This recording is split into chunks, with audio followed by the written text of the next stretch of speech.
once again, and welcome to the Prince Magnum channel, where hot rodding and romance do coexist. I'm your host, Prince Magnum. Welcome to another episode of Off the Chain, where we take a look at Legend of Zelda Breath of the Wild once again. Before we dive too terribly deep into this particular video, I want to take a moment and thank a person who was kind of the inspiration for doing this particular video. This particular person right here.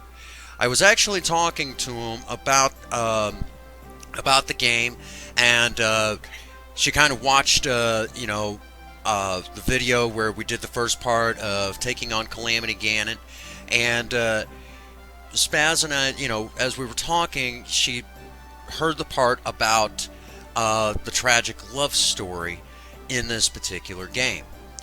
And I started to tell her a little bit of the story, and she kind of more or less had asked me to do a video kind of covering this. And I'm pretty sure there's another YouTuber or two that has already covered this particular subject, but for the purposes of the Prince Magnum channel, just felt it was such a deep subject that we just couldn't ignore it. So I want to thank Spaz Baby for kind of being the inspiration for this particular video. With all of that being said, let's talk about what actually happened in Legend of Zelda Breath of the Wild, or at least in the events leading up to the game.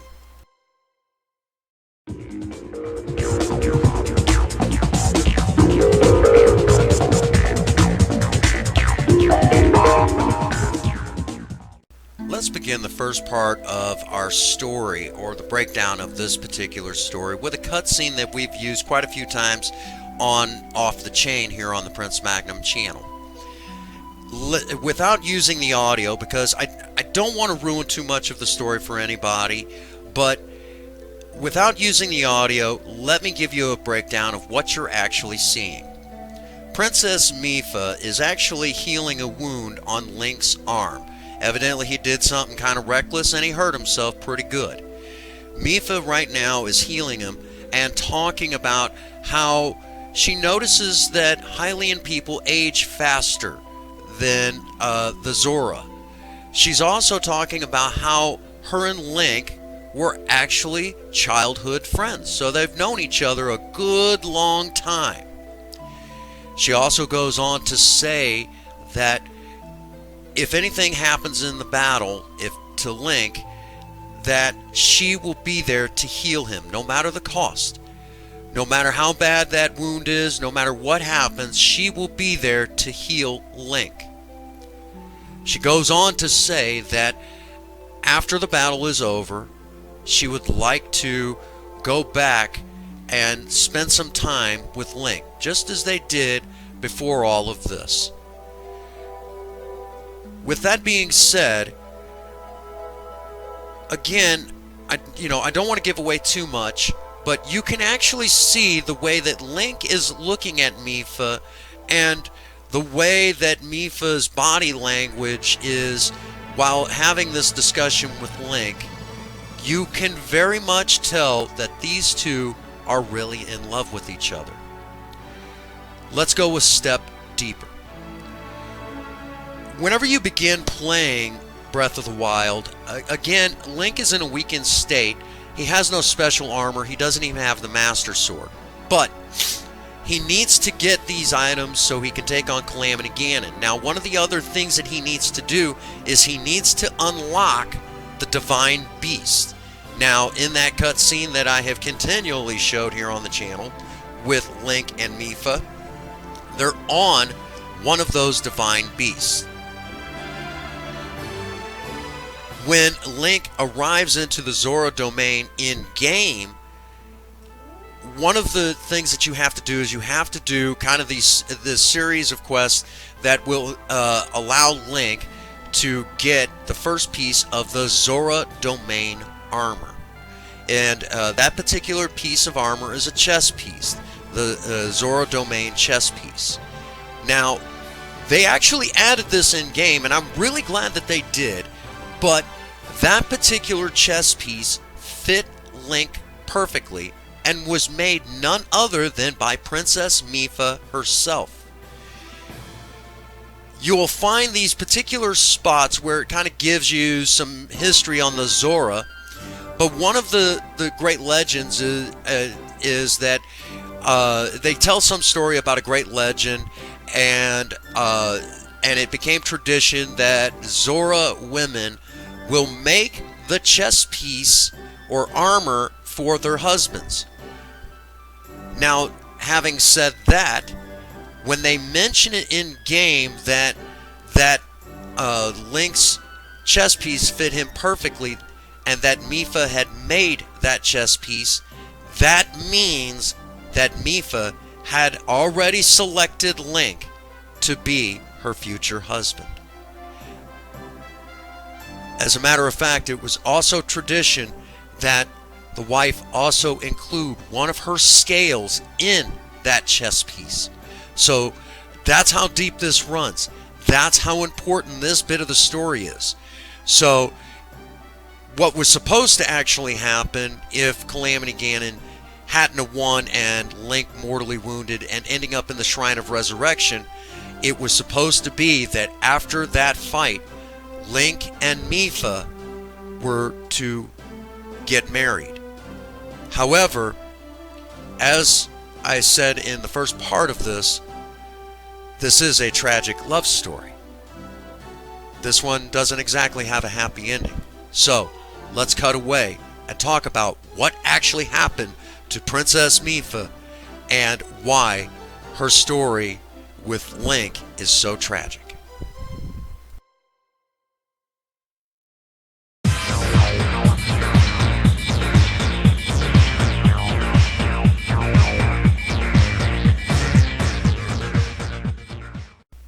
Alright, now that we've discussed the fact that Princess Mipha and Link were destined to be married after what they thought was going to be a one-and-done fight with Ganon, this particular cutscene and the ones that are going to follow kind of break down the events of what happened to the four champions, more in particular Mipha and Princess Zelda, and of course Link. Now, this particular cutscene, Princess Zelda had just come down from Mount Lanayru, from a particular shrine that she went up to pray to help unlock her sealing powers to seal away Ganon. And what ends up happening is she comes down. Obviously, she didn't figure out what it took to activate that power. And what ends up happening is the four champions are trying to lift up Princess Zelda's spirits. And in this particular conversation, Mipha starts trying to explain to Zelda what goes through her mind when she's helping someone. More in particular, when she tries to use her healing powers. And that is, well, we never actually find out. Because in the middle of her explaining what goes through her mind when she's healing someone, Ganon returns, as you can actually see in this cutscene. Now, at this point, the Guardians, are in a panic. They have to get to their divine beasts. And again, Mipha is one of the champions who has to pilot one of these divine beasts. So at this point, Urbosa of the Gerudo is actually talking about getting Princess Zelda to safety. She doesn't feel that because she hasn't learned how to use her abilities to lock away Ganon, that she really isn't in any condition to be involved in the battle. However, Princess Zelda does decide that she wants to go to the battle. She doesn't necessarily think that she'll be much help, but she feels she has to contribute something to the fight, so she wants to go. And that's pretty noble. I mean, that's what that's what she's supposed to do, I guess you could say, as the future ruler of Hyrule. So she decides to go to the castle. Obviously, things are looking pretty bleak at this point. And in the next cutscene that we're going to take a look at, we know that the fight did not go well. the 4 champions and the king of Hyrule have actually fallen. So, what's actually happening now is Link in a complete panic, because now the fight is really going bad. He is practically dragging Princess Zelda away from the castle. Of course, Princess Zelda has a complete meltdown. Now, this might be a flashpoint for argument for some people who have played the game, that this actually shows that Link might have been in love with Princess Zelda. And if you will, I'm a hopeless romantic kind of guy, and my argument for this is kind of, from my own personal viewpoint, kind of what the story told me and how I would have felt in that particular moment. And again, this is just from the standpoint of a hopeless romantic husband like myself. Link is sworn to protect Princess Zelda, and one of the things that a protector, like this might do is, here she is, she's having a complete meltdown. She just lost, her father. Their 4 friends, the 4 champions, are gone. They're dead. And she melts down. Link does exactly what a good protector would do. He comforts her. He tries to reassure her that things are going to be okay. Now, when playing the game and kind of tracking, the movements, we know that Link makes a stand at a particular fort. Now, they had a good enough head start, and it's safe to say that if they had went past this fort and went to a particular fort on top of this mountain, with better fortifications and better technology than this particular fort, they might have been able to make a better stand. However, Link turns reckless and makes a stand right here, taking on these particular corrupted guardians, knowing full well that he is outnumbered. And he pretty much fights to what could have been his death. Of course, this is about the time that Princess Zelda figures out her power, and if you go to this particular spot, you'll see a bunch of guardians that have fallen. Now, Link falls in this battle, and of course he's taken to the Shrine of Resurrection, and the Master Sword is taken to the Deku Tree, who watches over it for 100 years, while both the sword and Link get revived, I guess you could say. But looking at the storyline, this was very reckless of Link. Why did he get reckless? Why did he endanger Princess Zelda? And I'm willing to bet that his pain of losing the woman he was in love with overcame him, and he turned and risked it all just to take out a few of those things that took his love away. That's from the standpoint of a hopeless romantic. Again, this isn't necessarily concrete, and I don't know if even some of this is complete canon, considering that part of this is, if you will, from my own standpoint. But knowing all of this and knowing what happens next, looking at the entire situation, Link could have gotten Princess Zelda to safety, but the way it looks, that Link just felt he had to turn and fight, because these things just took away the one thing he loved more than anything in the world, and that's this particular woman right here, Princess Mipha of the Zora. Talk about a gut-wrenching part of the story. And again, I'm fairly sure that some other YouTubers have probably covered this particular section, but if you will, I just felt that it was so important that I had to even put my own particular spin on it. And at this point, I think the best thing that we can do is go ahead and cut away and do kind of a closing section. So I'll see all of you in just a moment.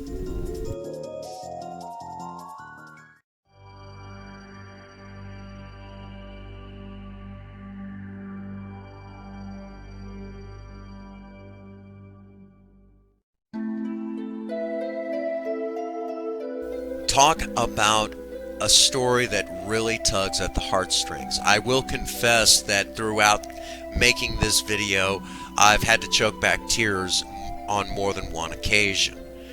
That being said, I know some bits of this video, I guess you could say little bits of this video, were my own personal take on what I kind of came away with from this game. But you know, when you really dive into this particular game, Nintendo did an amazing job at providing not just amazing artwork, amazing gameplay, and adding just another amazing title to the Legend of Zelda series. But what they also did that's worth mentioning is they gave you a great deal of the story and left little holes in certain spots that, if you will, they let you add your own interpretation. So even though at a few points in this game, it may not necessarily be canon, but it also is, if you will.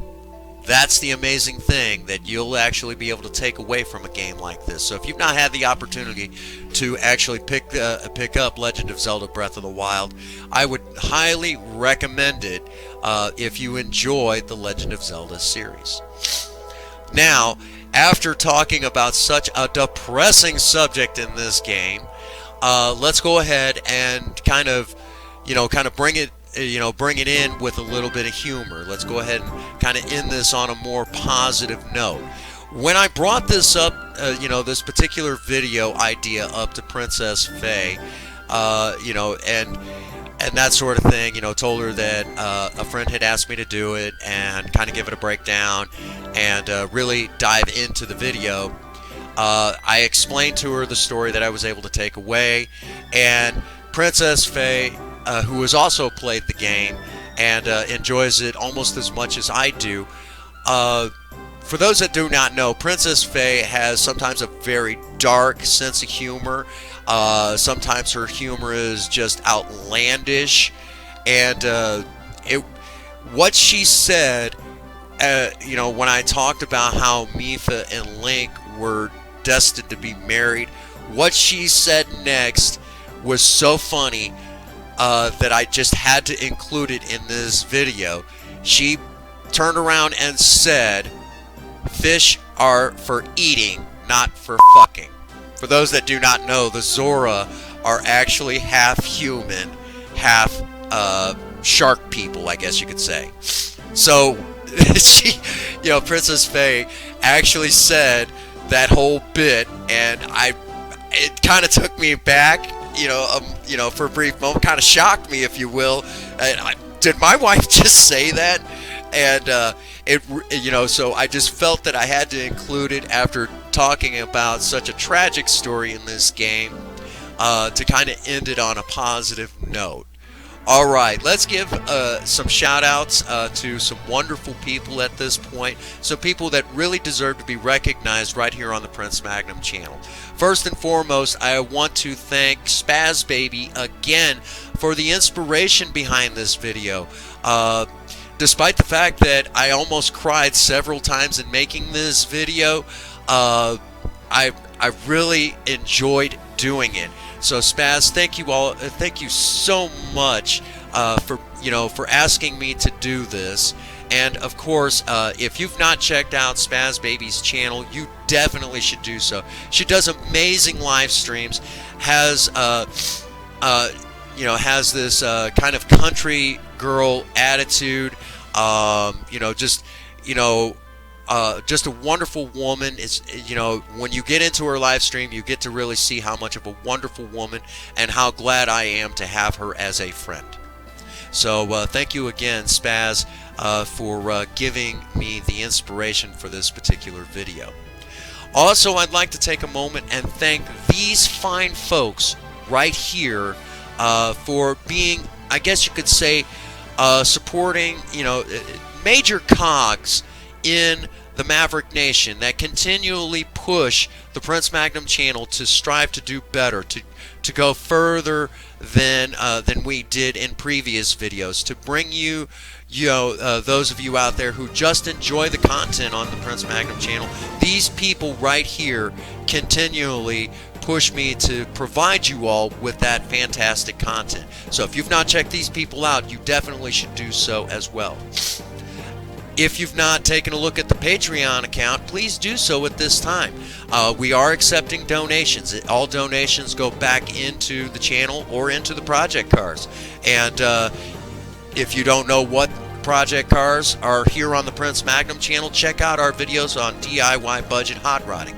And if you're willing to lend any support to the Patreon account, that is at patreon.com/Prince Magnum. All right.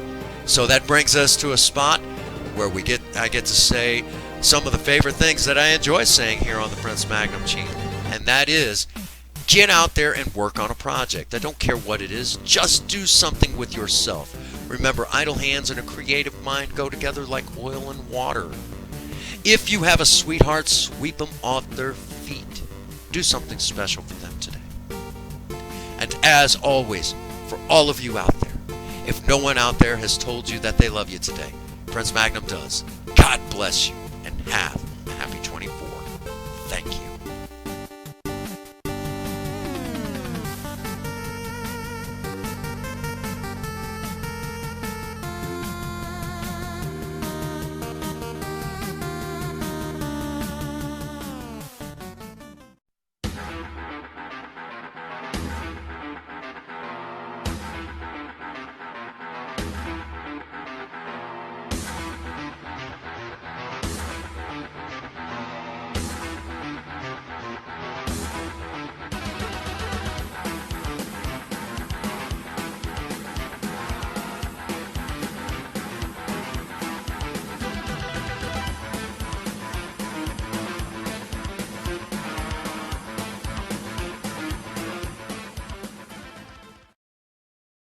Man.